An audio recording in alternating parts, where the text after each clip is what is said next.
We will continue on with the overview of the psychology of quality of life.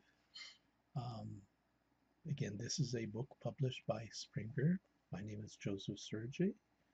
I'm a professor at Virginia Tech.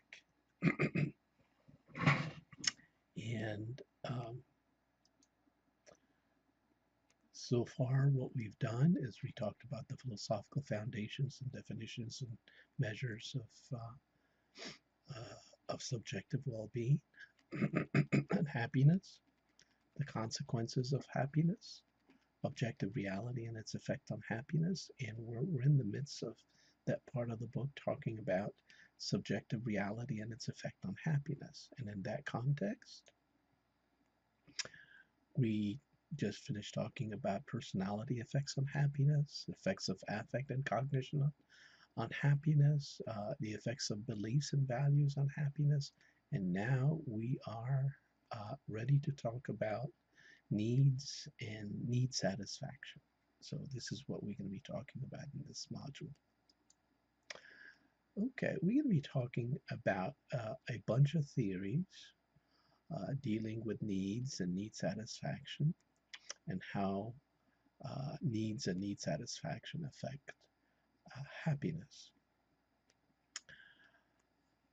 And as you see from this slide, we have theories related to needs for having, loving, and being, needs for being, belonging, and becoming, physical, social, and self-actualization needs, need for self-determination, the need for a pleasant and engaged and a meaningful life,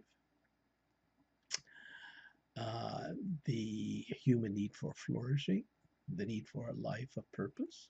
So we'll talk about those different needs and the research that are associated with those theories. Let's start out with the needs for having, loving, and being. This particular theory, again, dates back in the early 70s, and one of the prominent authors of this theory is Allard. And in his theory, um, he argues that quality of life can be achieved by meeting three sets of basic needs. These needs are having, loving, and being. Having needs are defined as needs related to material conditions necessary for survival and avoidance of misery. So, examples would be economic resources, as in the need for a minimal level of personal income, housing conditions, as in the need for available space and housing amenities, employment, as in the need for a job, working conditions, as in the need for noise and temperature in the workplace to be tolerable and work stress to be minimal. Health, as in the need to be free from symptoms of pain and illness, and the availability of medical aid. Education, as in the need for formal schooling. So that's having. How about loving? Loving Loving needs are defined as needs to relate to other people and other form of social identities. Examples include attachments and contacts in the local community, friendships, socializing with fellow members in the organization and or groups, and relationships with workmates. How about being? Being needs are defined as needs for integration into society and to live in harmony with nature. Examples include involvement in political activities, engaging in leisure activities, engaging in meaningful work, engaging in activities that enjoy nature, and making decisions about one's life and the lives of loved ones. So that gives you an idea of how those needs are directly and indirectly related to personal happiness. So the idea is the fulfillment of having, loving, and being needs would assuredly lead to higher levels of personal happiness.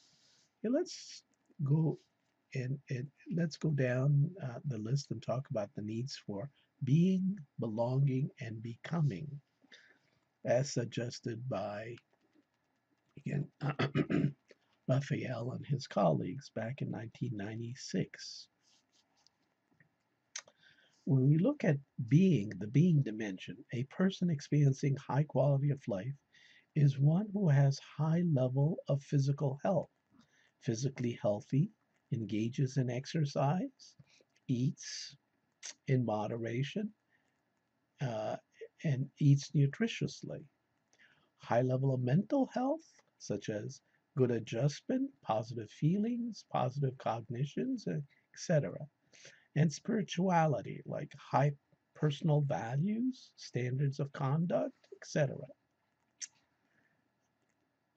With respect to the belonging dimension, the person who has high quality of life is one whose environment fits with his needs, values, lifestyle, etc.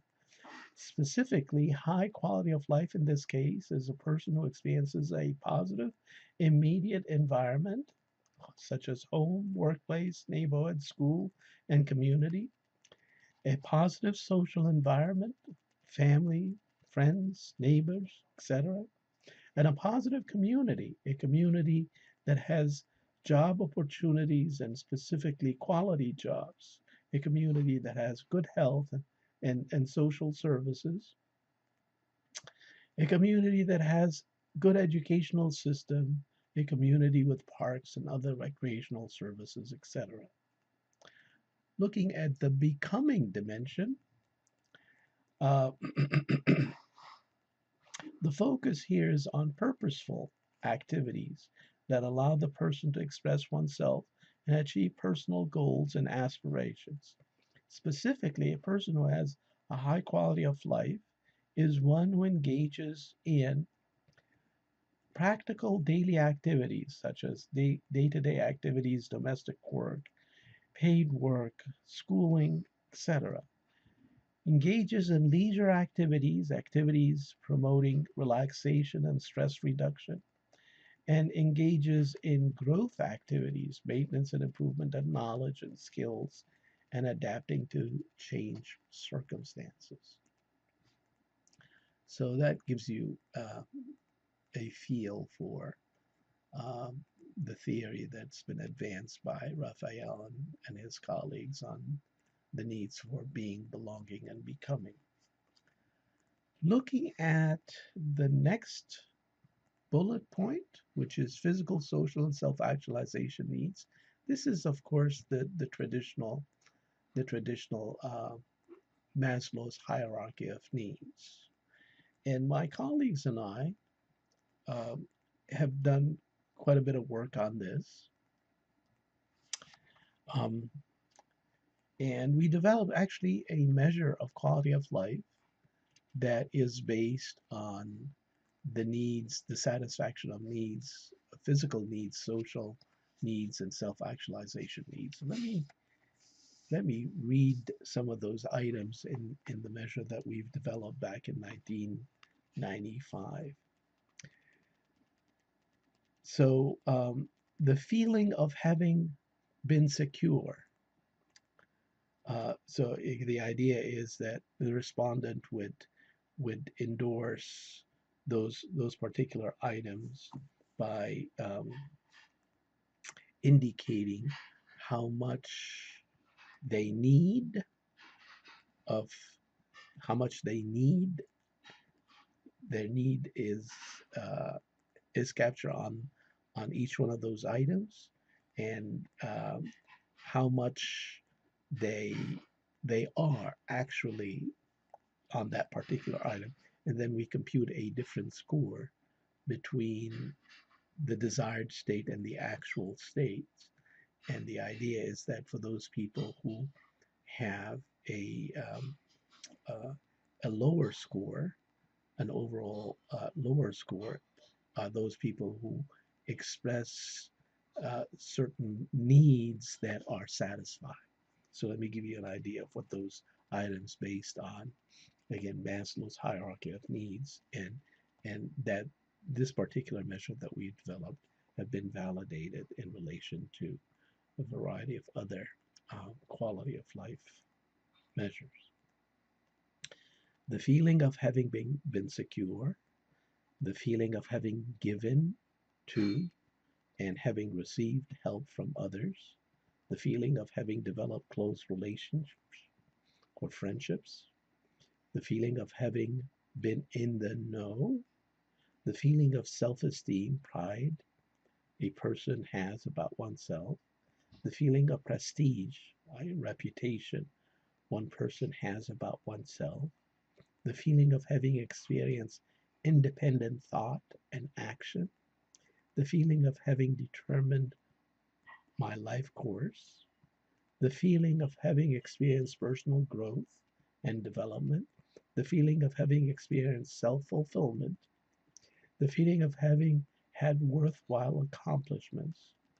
And, yeah. So again, these are essentially the items, and on each item, we have two scales. We get the person to respond to two in terms of two scales. How much there is now, a minimum, and it's a 7-point scale, varying from 1 to 7. How much there should be, again, minimum 1, maximum 7, and the idea is the how much there is now captures the actual state, and how much there should be captures the desired state.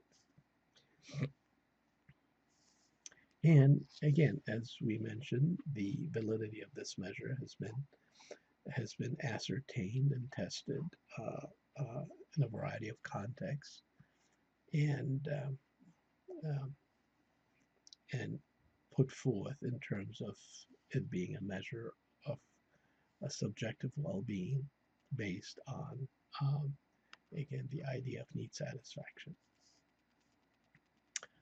Okay, let's move to the next item, which is the need for self-determination. And again, the need for self-determination has been credited to the authors are Ryan and Dietschi. They're very well known in social psychology and quality of life. Uh, so self-determination theory posits that subjective well-being can be enhanced by satisfying three major needs. And these needs are competence, autonomy, and relatedness. Now, self-determination need is very much based on their earlier work on cognitive evaluation theory.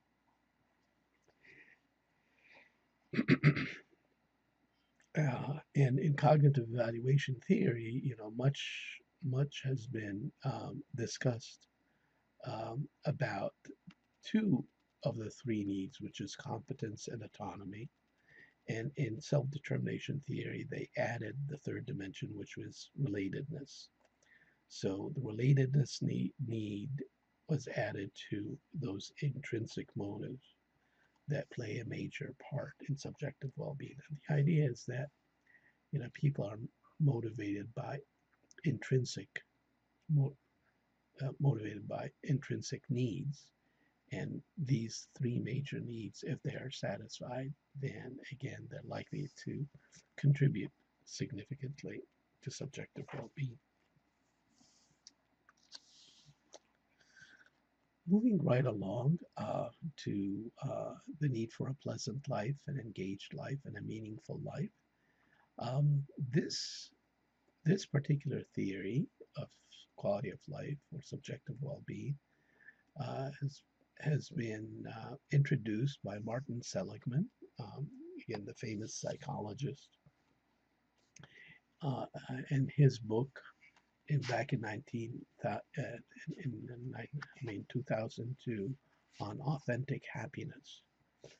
And in that book, you know, he holds that authentic happiness comes from about as a function of meeting three major needs: the need to have a pleasant life, and that is a pleasurable life, i.e., the need to have an engaged life, that means, again, a life of engagement, and the need to have a meaningful life, meaning a virtuous life. The pleasant life is about happiness and hedonic sense. The engaged life is about happiness through engagement, and the meaningful life is about happiness by achieving virtue. So, again, the idea is that if a person that would experience a pleasant life, an engaged life, and a meaningful life, that person is likely to have a high level of personal happiness. And again, much of the much of this has been translated into metrics, and again, the metrics have been found to be quite valid. In 2011, Martin Seligman wrote another book which is called The Flourish, a visionary new understanding of happiness and well-being. And in that book, he revised this theory of authentic happiness as follows. First, the focus of authentic happiness theory is on happiness operationalized using a variety of life satisfaction self-report measures. Seligman argues that life satisfaction measures are essentially reflective in the sense that the construct is customarily measured using multiple indicators. The new theory of flourishing captures well-being in totality, both objectively and subjectively. Well-being is not operationalized through reflective measures of life satisfaction. Well-being in this case is a latent construct captured by its determinants, and the determinants are positive emotions, engagement, meaning, positive relationships, and accomplishment through a formative measure. In other words, the concept of well-being comprises 5 elements, and the measurement of the elements reflects the totality of well-being. Of course, the level of analysis and the individual, not the group or the country level. So that gives you an idea of Seligman's work in relation to the pleasant life, the engaged life, and the meaningful life, and how it's updated um, using the concept of flourishing, which again puts us into moves us to the next bullet, which is the human need for flourishing. And Seligman talked about that, but the concept of flourishing dates back to Carol Reif. Again, we talked about Carol Reif's earlier work on psychological well-being. But in essence, she can be credited with this concept, and and uh, and human flourishing, according to Reif's theory, um, is based on what is it? How one, two, three, 6 dimensions or 6 concepts that says a person that would experience a high level of psychological well-being is a person who is self-accepting, is a person who uh, experience positive relations with others, a person who experiences a high level of personal growth, a person who has a purpose in life, a person who has a certain degree of environmental mastery, and of course, autonomy. These are the 6 dimensions of psychological well-being, translating into what you call the human need for flourishing. Last but not least is the work on the need for a life purpose. People don't live by bread alone. They need a purpose, meaning in life. And some of this work dates back to Chamberlain and Zika back in 1988. And they've developed measures based on the idea of that, again, a flourishing life is a life that has a purpose. So let me give you a feel for that. There's the purpose in life measures that, again, was developed back by the authors.